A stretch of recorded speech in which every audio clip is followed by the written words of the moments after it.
مرحبا بكم في أخبار مالاكورا. ريال مدريد يواجه رسالة للاعبيه بعد الهزيمة القاسية أمام باريس سان جيرمان. كفى غرورا ولعب كفريق واحد وليس كأفراد. الميرينجي يسعى للمزيد من التعاقدات. سوق الانتقالات يشتعل والصفقات تنهال كالمطر. ريال مدريد يضع يده على موهبة بنفيكا ألفارو كاراريس، وتوتنهام يخطف كودوس في واحدة من أكبر صفقاته. بين عودة هندرسون وانفجار صفقات أرسنال ونيوكاسل، الميركاتو الصيفي يتحول إلى قنبلة لا تهدأ. هيا بنا نغوص في التفاصيل قبل كاراريس. الصفقة: ريال مدريد يقترب من التوقيع مع الظهير الأيسر ألفارو كاراريس من بنفيكا.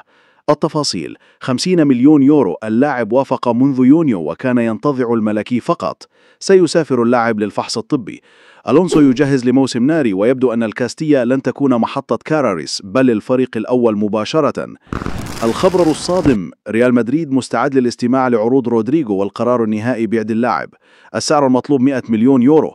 الاتجاه: النصر السعودي مهتم ولكن لا مفاوضات جارية حتى هذه اللحظة. إبراهيم كوناتي: تقارير تؤكد اهتمام ريال مدريد بضم قلب دفاع ليفربول. الوضع الحالي: اللاعب يرفض التجديد والريال وجهته المفضلة. بعد رحيل ناتشو وتذبذب مستوى روديغير وأسينسيو، كوناتي قد يكون القطعة الناقصة بجوار ميليتاو. توتنهام يشعل لندن. محمد كودوس من ويست هام إلى توتنهام مقابل 55 مليون جنيه استرليني. العقد يمتد ل6 سنوات. مشروع يستعيد بريقه. كودوس لاعب متعدد المراكز وقد يغير شكل السبيرز. مورغان جيبس وايت هو كذلك.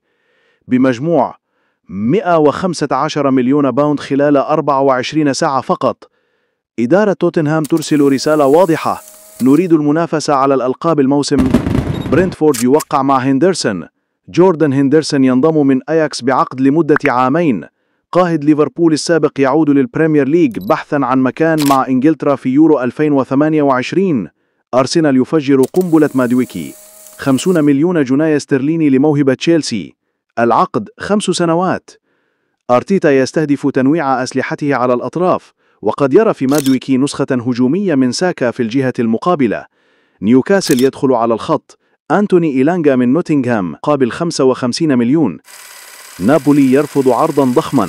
رفض 70 مليون يورو من غلاطة سراي لضم أوزيمين. السبب: دي لورنتيس يريد ضمانات بقيمة 75 مليون يورو كاملة.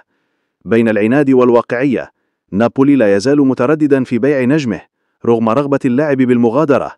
جيوكيرس نجم سبورتينغ السابق يرغب بالانتقال إلى أرسنال. الصفقة قد تتحرك في الأيام القادمة إلى تحرك أرتيتا رسميا.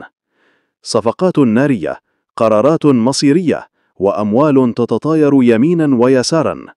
الميركاتو لا يرحم، وكل ناد يرسم طريقه بين المجد أو السقوط.